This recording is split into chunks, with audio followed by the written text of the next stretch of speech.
Kirk is as divisive in death as he was in his life. Both his supporters and opponents are casting blame vocally on social media.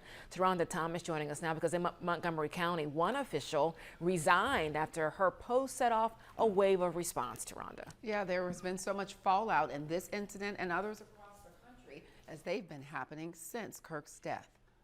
Obviously, America is polarized, probably more polarized than any time in my lifetime. Political tensions escalated by a violent act, but speaking in the aftermath of that act has its own political consequences. Ambler Borough's tax collector Jennifer Stomsky found out as she made a Facebook post following the murder of conservative activist Charlie Kirk. Stomsky's now deleted post calls on people in her own party to get a spine, saying, quote, "I'm so tired of being told that violence isn't the answer.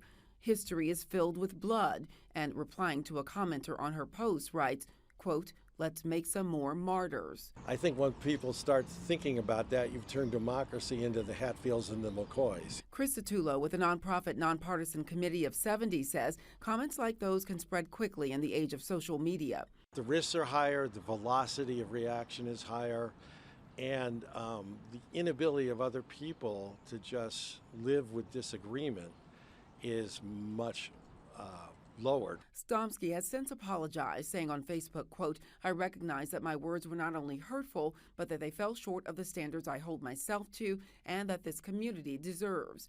While she holds her job as Ambler's tax collector, an elected position, she has stepped down from her position as vice chair for Wissahickon Democrats. Satullo says situations like this have become more common in the wake of Kirk's murder, especially as some look back on the viewpoints he expressed. Very polarizing and form of political engagement. Satullo has written about a number of instances in which people have been fired or punished for various comments on Kirk's murder. We're getting into a cycle of punitive action.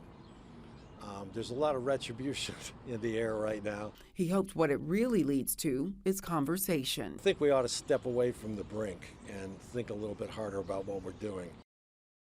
Now, I reached out to Jennifer Stomsky, and she did not respond to my request for an interview. The Ambler Borough Council president did get back to me.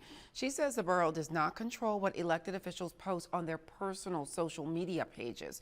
But she also says what Stomsky posted does not reflect the borough, and they're glad that she has posted an apology. Rick? All right, Taronda, thank you for that report tonight.